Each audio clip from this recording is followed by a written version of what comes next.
Olá, boa noite. O esforço para a reconstrução de Porto Alegre. 60 escolas ainda apresentam danos provocados pelo temporal de janeiro. Secretaria da Saúde busca alternativas para larvicida usado no combate ao mosquito Aedes aegypti no estado. Uma série especial de reportagens mostra a partir de hoje a realidade no trecho gaúcho da rodovia que corta o Brasil de norte a sul. E a importância de planejar os gastos para começar o ano com as contas em dia. Você vai ver agora os principais fatos do dia na capital e no interior do estado.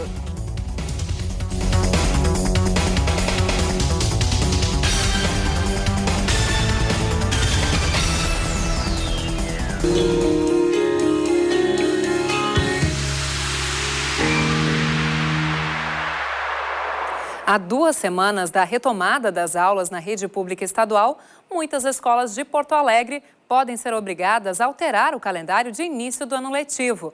Pelo menos 60 instituições de ensino ainda apresentam algum dano na estrutura, como consequência da tempestade que atingiu a capital no final de janeiro.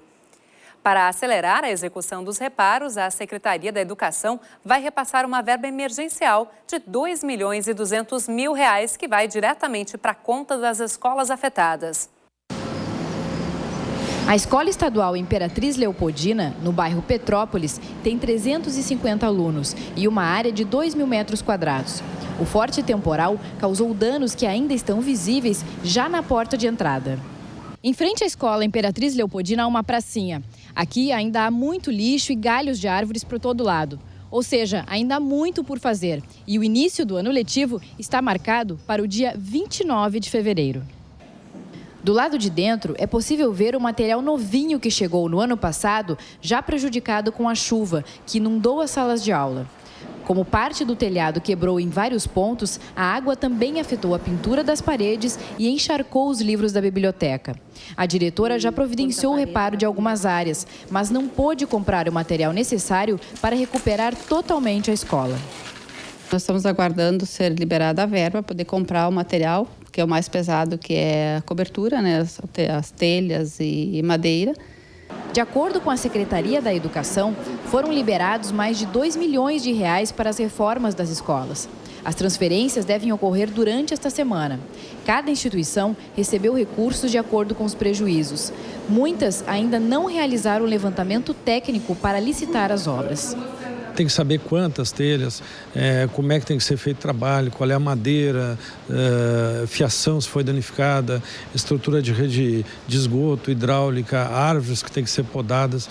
Esse levantamento técnico, quando a escola não consegue realizar, nós, através do nosso corpo técnico, ajudamos a fazer. A Imperatriz Leopoldina deve receber R$ 40 mil para a recuperação de telhado, forros, calhas e pisos, conforme a SEDUC. Um dos desejos da diretora é de poder cumprir o calendário letivo e recomeçar as aulas no próximo dia 29. O outro desejo também é legítimo. Pedir para São Pedro fechar as torneiras ainda. Porto Alegre tem praticamente uma árvore para cada habitante. No último temporal, 3.000 delas foram derrubadas e 2.000 estão danificadas. Todo esse estrago deixou marcas na cidade, principalmente nos parques da Redenção e Marinha do Brasil. Os frequentadores desses locais estão aos poucos tentando retomar a rotina. A cena é de destruição. No Parque Farroupilha, pelo menos 300 árvores foram derrubadas pelo temporal que atingiu a cidade no fim do mês passado. A chuva forte e os ventos de mais de 120 km por hora também deixaram outras dezenas danificadas. Uma imagem impossível de passar em branco. Triste, né, um pouco, né? Porque eu acho que tira um pouco da beleza do parque. Mas isso aí é uma coisa, né, que foi uma fatalidade. Mas eu acho que faz parte, né? A gente tem que contribuir agora também para poder ajudar. São tantas árvores, galhos caídos e entulhos que fica difícil transitar por aqui. A solução para quem frequenta o parque é abrir mão de um espaço já consagrado na cidade. Estou caminhando, né, trazendo meu cachorrinho para passear também. Só estou evitando os lugares onde está com transtorno das árvores caídas, né? Situação ainda pior enfrenta o Parque Marinha do Brasil, onde mais de 1.000 árvores caíram. Também a ameaça de galhos pendurados leva insegurança a quem voltou a circular por aqui. Realmente eu fico com um pouquinho ainda de medo que caia mais galhos, até porque ontem eu estava caminhando e de repente eu passei, aí quando eu fiz a volta um galho caiu, será? Sim, a dificuldade para caminhar e o perigo em caminhar, né? Tem várias árvores aí que estão penduradas ainda e a prefeitura não está tirando. Mas se há esperança para os parques e praças da cidade, também deve haver paciência. Devido ao calor da estação, o replantio das espécies danificadas pelo temporal deve acontecer somente em maio. A partir daí, são no mínimo mais 3 anos para que a paisagem que colocou Porto Alegre entre as cidades mais arborizadas do país volte a ser o que era. Segundo o secretário da SMAN, o foco agora é o recolhimento e poda das árvores. Sobre as espécies, ele afirma que o tipo de árvore é propícia para o ambiente e que outras plantas não teriam mudado o resultado do temporal. Nós tivemos um fenômeno excepcional, com ventos acima de 120 km por hora, e isso faz com que árvores, especialmente as que estão muito sadias e muito copadas, sejam forçadas pela ação do vento e quebrem, né? Não está relacionado essencialmente à espécie plantada. Mas não é só a vegetação que sofreu com o fenômeno. A iluminação interna de parte do Marinha do Brasil foi completamente danificada. Por causa disso, quem aproveita o parque tem hora para voltar para casa. Já estamos indo já. 5 minutinhos só. Só esperar cair a noite já tem que sair já. Apesar da situação dos parques ter melhorado desde o temporal, a orientação da prefeitura ainda é para que as pessoas evitem estes locais. Após 15 dias fechada, foi reaberta hoje a sede do IP em Porto Alegre. Por motivos de segurança, o atendimento ao público estava interrompido desde o temporal de 29 de janeiro, que quebrou janelas e derrubou divisórias de diversos setores, além de provocar alagamentos e danos à rede elétrica do prédio. Cerca de 500 atendimentos por dia deixaram de ser feitos pelo Instituto. A terça-feira vai ser de tempo instável na região metropolitana. O dia amanhece com sol, mas à tarde tem previsão de chuva com trovoadas na capital, máxima de 32 graus. A condição de tempo deve ser a mesma em Novo Hamburgo. Por lá, a temperatura alcança os 33 graus. A instabilidade atinge também o litoral norte, onde tem chance de temporais isolados à tarde. Os termômetros não devem passar dos 28 graus em Tramandaí. E ainda nesta edição, veja como está a situação no trecho gaúcho da rodovia que corta o Brasil de norte a sul. E depois do intervalo, a Secretaria da Saúde busca alternativas para o larvicida usado no combate ao mosquito Aedes aegypti no estado. A gente já volta.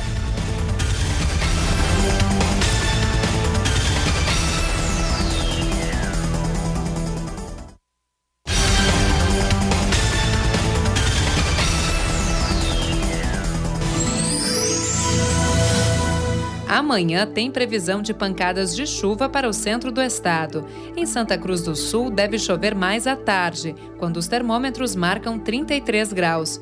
A máxima se repete em Santa Maria, que vai ter um dia de tempo instável e muita nebulosidade.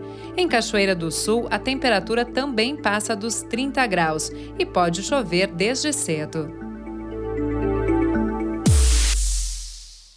Reunião de trabalho da bancada gaúcha no Piratini. Um grupo formado por deputados federais e pelo senador Lazier Martins se reuniu com o governador José Ivo Sartori para discutir as propostas de interesse do estado em Brasília. Secretários de pastas estratégicas foram convidados a apresentar as principais reivindicações. Em destaque, projetos na área da segurança pública e as questões que podem ajudar na dívida do estado com a União. O carnaval passou, a fantasia ficou no armário e agora é hora de voltar à realidade. O ano está recém começando, mas as contas, essas não param de chegar. E a herança de 2015 não é nada boa. Com o aumento do desemprego e a inflação corroendo os salários, a inadimplência cresceu. Além disso, os juros cobrados do consumidor foram às alturas, o que dificulta o acesso ao crédito. Por isso, é preciso planejar o orçamento para manter os gastos sob controle. Consórcio crediário, parcelamento direto ou no cartão. Para quem não tem todo o dinheiro à vista, tomar crédito emprestado pode ser a solução. É o que vai fazer o Alisson. O salário dele como gari é menor do que o valor da máquina de lavar que ele precisa. Tá ruim para comprar, daí é muito caro, tem parcela que tem mais, tem lugar, lógico que tu vai, a máquina tá parcelada, é muito cara, não tem como tu pagar. Então, parcelada mais barata que achar, eu vou comprar. A loja que fizer mais barata a parcela vai ganhar o cliente, né? Mas é preciso cautela para tomar crédito. No ano passado, segundo o SPC Brasil, a inadimplência foi quase 7% maior do que em 2014 no Rio Grande do Sul. Por isso, o acesso ao crédito também está mais difícil. Existe uma cautela muito grande por quem está oferecendo crédito na hora de entregar esse crédito, porque ele está fazendo uma série de análises de comportamento de consumo e de histórico de pagamentos atreladas ou associadas ao momento econômico que está se vivendo hoje no país.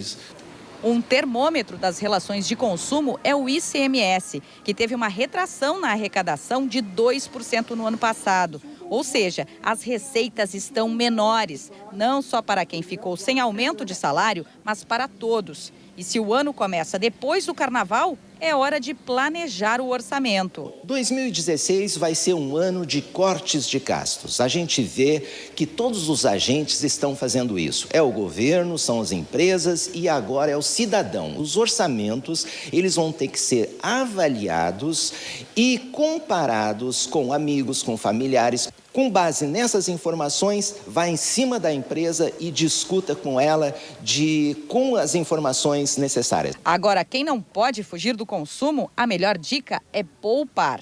Luiz foi à loja hoje porque quer comprar uma TV. O dinheiro ele já guardou e agora quer os benefícios de quem compra à vista. Eu negocio o preço, pechincho, sou um tremendo pechinchador. Liberada parte da trincheira da Cristóvão Colombo. As alças que ligam a avenida à Terceira Perimetral foram abertas nesta manhã. O trecho está em obras desde julho de 2013. Os bloqueios na rua Carlos von Koseritz também foram retirados. Já a passagem subterrânea, que permite cruzar a Terceira Perimetral, permanece bloqueada. A previsão é de que a obra seja concluída dentro de um ano. E nós começamos hoje uma série especial de 5 reportagens sobre a BR-153, conhecida como Transbrasiliana. É uma estrada que atravessa o Brasil de norte a sul. Na primeira reportagem, a importância dessa rodovia federal que mudou o país, mas também o descaso com a conservação no trecho gaúcho. A série é uma produção da UPF-TV de Passo Fundo.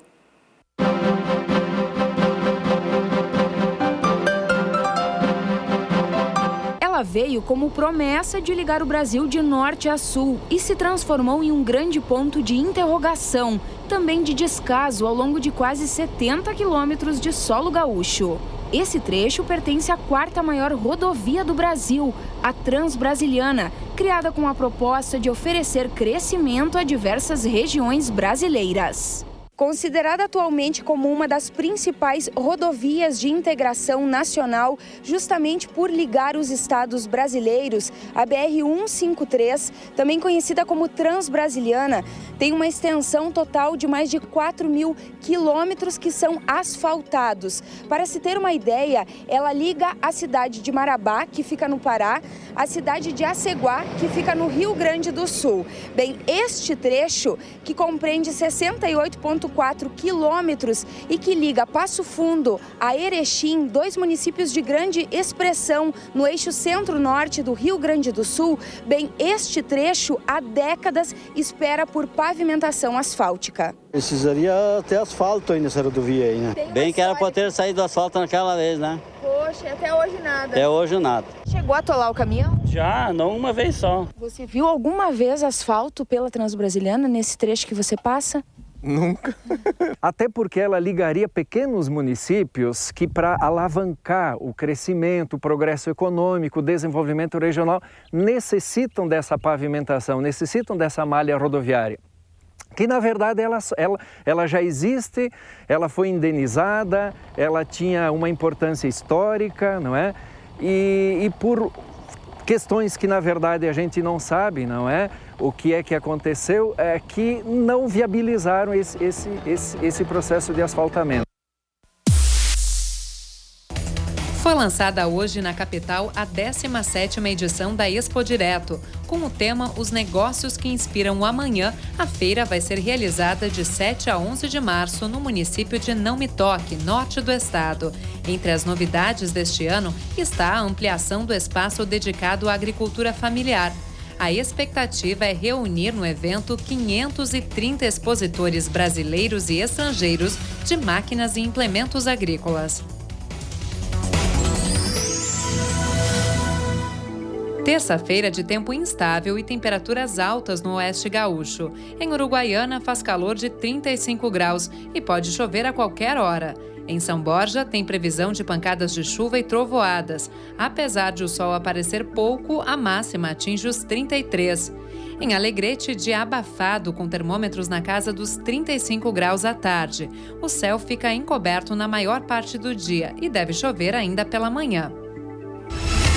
E veja depois do intervalo. Secretaria da Saúde estuda uma alternativa para o herbicida usado no combate ao Aedes aegypti no estado. A gente mostra em instantes.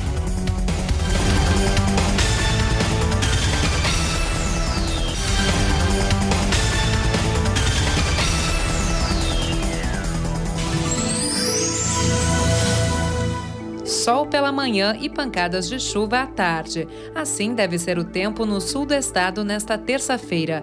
Em Bagé, máxima de 29 graus. Em Pelotas, muita nebulosidade e calor de 32 graus. No litoral sul, tempo instável à tarde e à noite. Os termômetros alcançam os 31 graus em Rio Grande. Castração gratuita para animais. Até quarta-feira, a Prefeitura de Porto Alegre vai agendar esterilizações para os bichinhos de estimação das famílias de baixa renda inscritas no Cadastro Único do Governo Federal. A Secretaria Especial dos Direitos Animais está marcando os procedimentos para os meses de março, abril e maio. O agendamento deve ser feito pelo telefone 156. Ela está presente na encosta e nos campos da serra, principalmente na paisagem das rodovias que levam a Caxias do Sul. Ao viajar para o município da tradicional Festa da Uva, que começa quinta-feira, é impossível não notar os campos cheios de parreirais. Na primeira reportagem da série Os Sentidos da Festa da Uva, produzida pela UX TV, 2 produtores falam um pouco mais sobre o fruto que dá nome ao evento.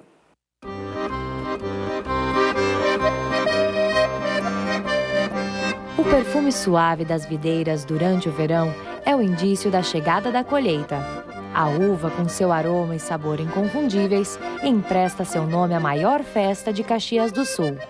O imigrante italiano iniciou o cultivo da fruta logo ao chegar na região. Mesmo com dificuldades geográficas e climáticas, a produção de uva tomou conta das encostas íngremes da Serra Gaúcha, mudando a paisagem e exalando o odor adocicado da fruta. Olha, eu gosto de toda a uva. A Itália é a principal, eu acho. Tem vários tipos bons, mas agora uma das mais preferidas é a Itália. Uma Niagara também, mas o Isabel, tu está colhendo uva, Isabel, duvido que tu colha uma bacia de uva se não bota lá 2, 3, 4 grãos na boca, né? Ela é boa mesmo, é um espetáculo. Para mim o melhor é o cheiro mesmo. Se fosse para agora ir lá no Pará do Gordô, tu ia sentir. Quando ele está no ponto de maturação, tu sente o cheiro de longe, aquele aroma assim gostoso da uva madura. A festa da uva é nossa, né? Está dentro da nossa comunidade. A gente sempre gostou de participar.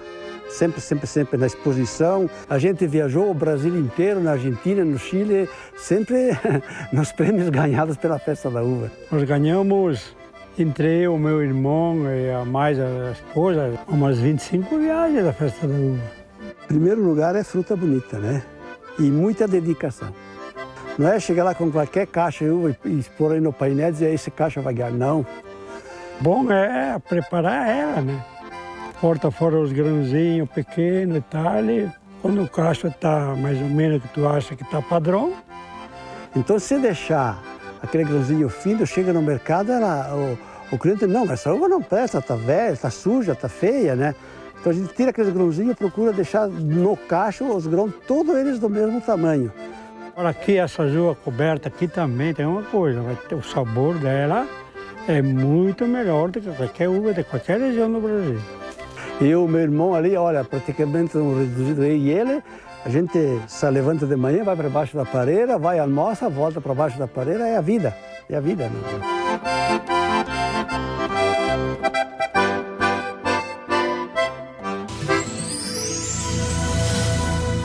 A instabilidade vai ser a marca do tempo no norte do estado nesta terça. Em Caxias do Sul, o sol aparece pouco e pode chover a qualquer hora. Os termômetros atingem 29 graus. Máxima de 29 também em Passo Fundo, onde o dia vai ter predomínio de tempo nublado com pancadas de chuva. Em Ijuí, dia de muita nebulosidade e chance de chuva com trovoadas. A temperatura não deve passar dos 28 graus. Redução no efetivo da Operação Golfinho. A partir de hoje, nos dias úteis, o número de salva-vidas vai cair 8% nas praias e o de policiais militares ficará 30% menor. Segundo a Brigada Militar, o motivo é a queda no número de veranistas. Nos fins de semana, o efetivo vai continuar sendo reforçado pelo menos até 28 de fevereiro, quando termina oficialmente a Operação Golfinho 2016.